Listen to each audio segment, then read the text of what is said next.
For the longest time, I have had something rolling around underneath my passenger seat. So every time that I make like a really sharp turn, not a fast turn, just a sharp turn, like a good 90-degree turn, I guess you could say, something metal will hit the brackets underneath the seat of my car. Well, last night I finally figured out what it was. I was like, it can't be a pop can. It sounds too heavy for that. And I do have a bottle of like leather rejuvenator in my glove box. And I was like, it doesn't sound like it's going back and forth in there. I don't know what would be making that sound. So I reached under there last night and I found what it was. And it was a bottle of sunscreen. Yes, a bottle of sunscreen. It was the aerosol kind with the little twisty top that you just push down and it sprays it out in a nice mist. I'm not sure exactly what brand it is. I think it's Copper Tone, either Copper Tone or Banana Boat, one of those.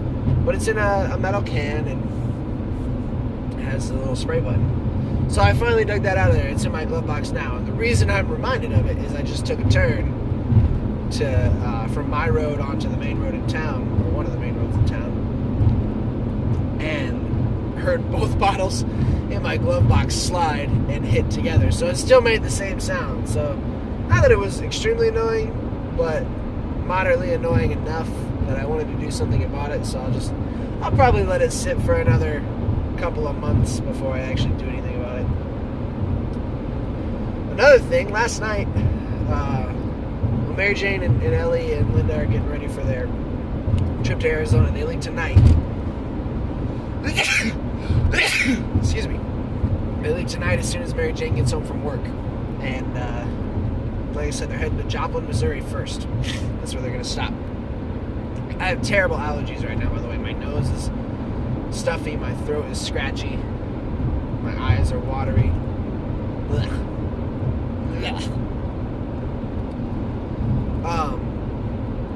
But they're leaving tonight, and so we packed up the car last night, so it's all loaded with all their stuff. And one of my jobs in all of that was to set up the portable DVD player for Ellie, so that they would have some entertainment for the ride for her to watch. Not my favorite thing. I've never wanted to be a person that just plops their kid in front of a screen. But she enjoys like Sesame Street and Elmo and stuff like that. So it's not like I'm putting her in front of, something stupid or something wildly inappropriate, which will bring me to my next point. I'm not like sitting her down in front of Sausage Party or something like that and letting her watch it. No, that's ridiculous. And if you look at our pictures on Facebook from Easter, it looks like I'm just intensely screen time, because I have my phone right in front of her face right before church. But we were singing the ABCs. We were watching Elmo sing the ABCs with India. So, there. My rationalization. But I don't want her to be a child that is constantly like, I have to have a screen in my hand, or I have to have a phone, or I have to have this. To be quiet or still or entertained. Like, I want her to be able to use her imagination and to think and to make realizations on her own without having to look it up constantly or have a video or something like that. The other aspect of it is if she always has that, then she's not going to want to interact. We see that in society now. People are sitting at the same table in a restaurant not interacting because they're both or all on their phones or their tablets or whatever. And while, yes, it's quiet and peaceful, it's not any way to live. Smartphones are great. I love mine. I enjoy having it. It's entertainment in the sense that it supplies games and music. It's educational in the sense that I can look up information and have it. It's useful in the maps portion. If I'm traveling somewhere, I can have the directions right there. Obviously, you can make phone calls. Who knew? With your phone, you can make phone calls, send messages. So the arguments for it are just as endless as the arguments against it. But for young children that are so very impressionable and learning about this world, I don't want mine to learn it from an electronic device. But anyway, I got the DVD player set up, and in the process, how you kind of get going from one thing to another thing to another thing. Well, I'll talk about that one this afternoon. That'll be our thing for this afternoon. Remind me to talk about the garage door openers. Okay? I just had to say it out loud so I would remember. Anyway, the other thing I wanted to talk about was there's a local movie theater. It's a drive-in movie theater in our area that has a Facebook page, and I'm probably giving like Zuckerberg a royalty every time I use the name Facebook, but I don't really care. It's easy. So they have a Facebook page, and they conduct a contest on it almost every week. And they are asking, if you want to win free movie passes or free movie tickets to a showing, you need to like that post, comment on it, and share it to your own page. Great. It's very easy to do. The one question I had in the most recent one that I entered was, do I have to, because when they put these up, they put the posters of the 2 movies that they're showing that weekend. Because like I said, it's a drive-in theater, so they have 2 screens. It's not like a movie theater where you have 14 screens.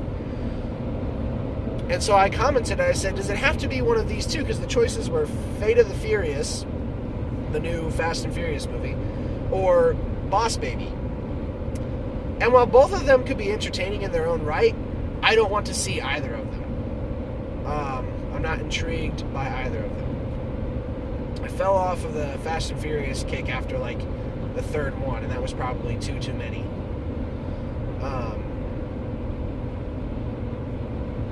So those are the 2 choices. And so in my comment, I said, does it have to be one of these, or can I just post any movie that's coming this season? Because I would like to go see Wonder Woman at the drive-in in the summertime.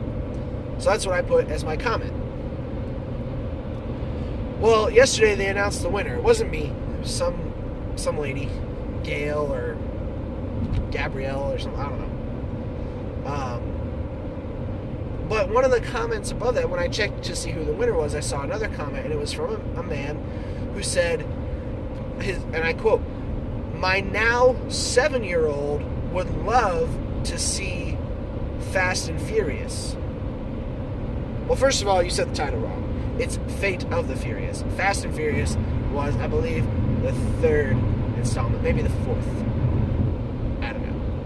Because there's The Fast and the Furious, which was the first one. Fast and Furious Tokyo Drift, and I think the 3rd one was Fast and Furious. I don't remember. Like I said, I fell off that bandwagon a long time ago. But I'm like, you're 7-year-old? Why are you advertising? This is what I'm talking about. Wildly inappropriate. Like, it's none of my business how you want to raise your kid. But I do have an opinion on the matter, and as I've said in earlier videos, my opinion cannot be wrong. My opinion is that a 7-year-old should not be going to see that movie.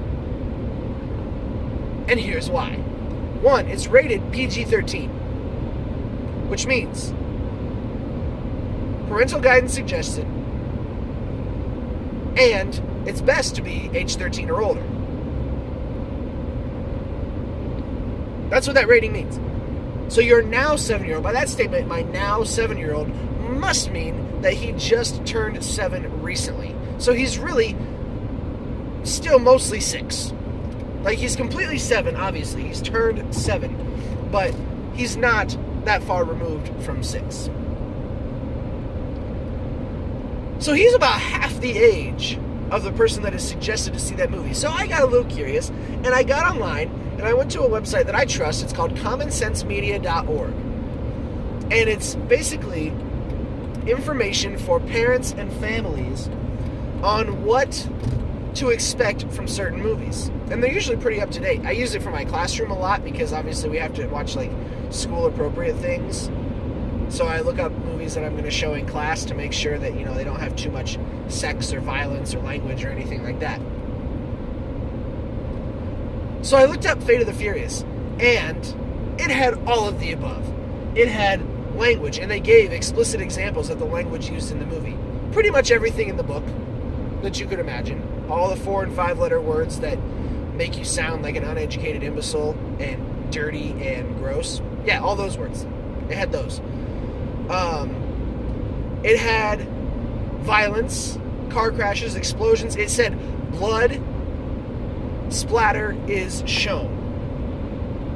It said that in the review. Blood splatter is shown. It also has sex. It says you can see the underside of a woman's bottom in her short skirt. It said 2 characters, although they are married, are shown in bed together and kissing.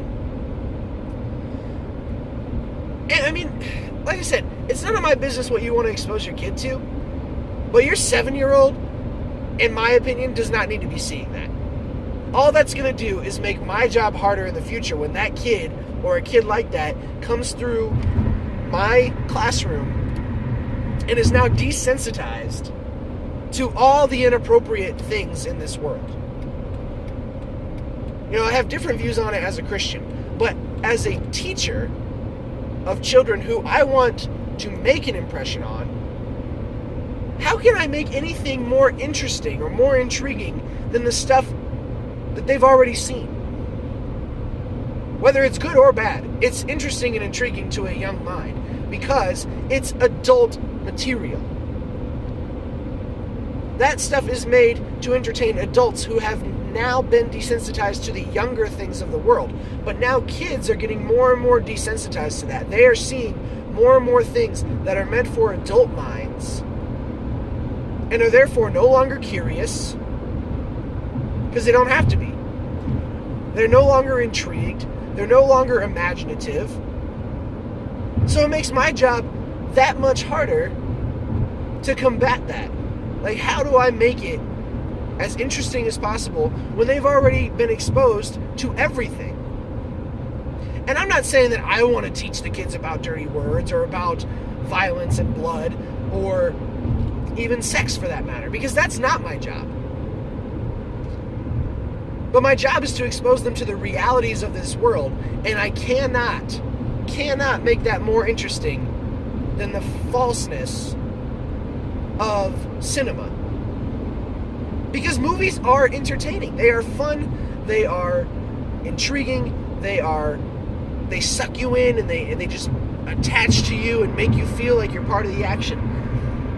And I, as an individual, don't have the time or energy or resources to do that in a classroom setting.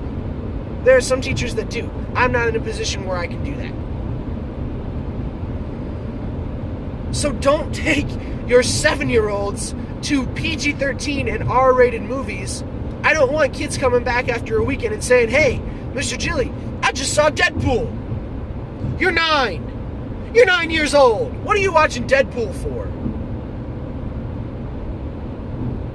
So while I am not allowed to tell you how to parent a child, I can judge you for the decisions that you have made. Because it's irresponsible, unhelpful, and ridiculous. Take your 7-year-old to see Boss Baby. It's the other movie showing at that same theater. That's the movie he should be watching. Not Vin Diesel in a muscle shirt getting shot at and blown up.